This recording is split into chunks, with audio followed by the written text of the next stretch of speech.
ciidan Carafo ayaa uga duwaneed ciidihii hore marka loo eego magaalada Cadaado dhammaan si wadajir ah ayaa looga ciiday magaalada iyadoo wax iskhilaaf ah oo dhanka ciidda aysan jirin. Shacabka qaybihiisa kala duwan ayaa isla dhexmarayay hambalyada ciidda Carafo. Madaxda dowlad goboleedka Galmudug oo salaada ciidda ku tukaday masaajid ku yaala madaxtooyada ayaa madaxweyne ku-xigeenka Galmudug Maxamed Xaashi Cabdi oo halkaasi ka hadlay waxa uu ummadda muslimiinta ugu hambaliyay munaasabada ciidda Carafo.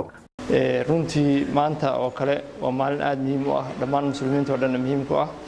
waxaan insha Allah ilaahay uga baryaynaa sanadkiisa inuu ummadda muslimiinta gaar ahaan ummadda Soomaaliyeed gaar ahaan ummadda reer Galmudug nabad iyo barwaaqo maaragtay ku gaarsiiyo inuu ku caana maalaan hadii la yiraahdo runtii waxaan aad iyo aad u jecelnahay farxadan ciidda inaan la qaybsano dhammaan shacab weynaha reer Galmudug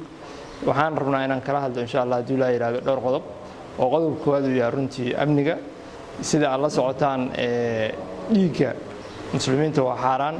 in dhiig qof muslim la daadiyana ilaahay ma banaynin waana shay xaraan waxa aad iyo aad dhulkan ugu badan aanooyinka qabiilka iyo isdilka oo aad iyo aad maartay dadka mar walba u soo noqnoqda dhanka kale bulshada ku ciiday magaalada Cadaado ayaa dareenkooda farxadeed la wadaagay Somali News TV waxaan rabaa inaan hambaliyada munaasabada ciidda aan la wadaago dhammaan qoyskayga oo ku kala nool daafaha dunida waxaan salaamayaa hooyaday Cablo Cumar oo joogta magaalada Beledweyne waxa kale oo aan salaamayaa dhammaan ehelkayga iyo qaraabadayda meel kasta oo ay adduunka ka joogaan dadka reer Cadaado oo aan maanta la ciidayeen waxaan leeyahay ciid mubaarak dhamaantiin meel kasta oo daafaha caalamka ka joogtaan ilaahay waxaan ka baryayaa ciideeda inaan ku gaadhno barwaaqo wanaagsan insha Allah taala وعدشين محمد كمان waxaan leeyahay maamulka muslimiinta gaar ahaan inta Soomaali ku haasho wanaagsan ciideeda nabad ku gaara السلام عليكم ورحمة الله وبركاته ملك سو جوجتان دمان مسلمين waxaan leeyahay ciid wanaagsan ciid mubaarak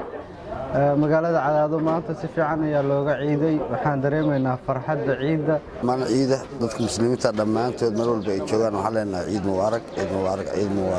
Xasan Maxamed Ismaan Somali News TV magaalada Cadaado